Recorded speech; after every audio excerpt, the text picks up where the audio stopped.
we don't fight for defending this right, then we are not doing our job. But as you were saying, I mean, I have the number of 76 countries around the world actually having discriminatory legislation against LGBT communities. So it's a big issue, and there is a long way to go. Serbia has all the rights in their laws, so let's make it happen.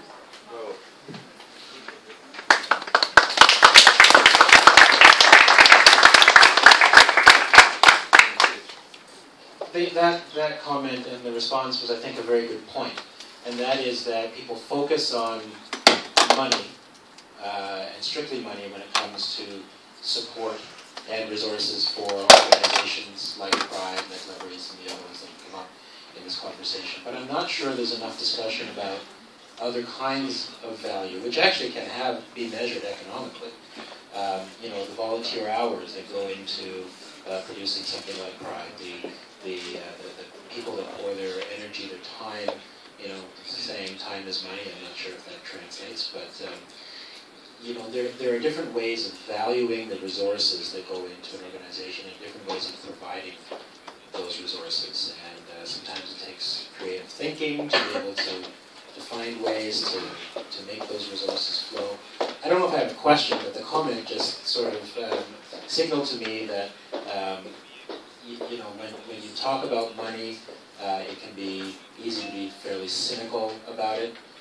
But there are other kinds of value as well. And is there any hope that there will be other sources of resources as some of the current sources dry up, specifically of money? Is there any discussion about how and where that can be replaced in creative ways? Not a very popular topic to discuss here, as I've come to learn about 2 years ago, when I was trying to speak with a group of organizations, not LGBT organizations, but think tanks and advocacy organizations, about constituency building. And I was asking this simple question. These were organizations that were focusing on accountability and transparency. And the specific topic was FOIA, Free Access to Information Acts, and challenges that people face, organizations face, as they request public documents. And my question to them was, okay, you know, you have these challenges, sometimes you're successful, sometimes you're not, but who cares? You know, does the person on the street care if you get this paper, what you do with it, or if you don't get this paper? And I have to say, without pointing any fingers, I really actually loathe any kind of criticism of civil society, particularly publicly. But I do have to say that there was quite a bit of pushback. And what I was hearing is building membership base is very difficult, it's almost impossible here. Private giving, corporate giving culture doesn't exist. All that is true. Legally, there are many problems and challenges here. But I think exactly what we heard from our colleague from the ISC, the long-term sustainability is simply going to be impossible without this. And I know I'm probably going to see again some eyes rolling as I have seen it back then, but at the question of what are some of my favorite civil society organizations not in the region, I use the Human Rights Campaign, which I have some reservations about some of the things in the Human Rights Campaign. But the fact of the matter is that this is an organization with a huge membership base, huge.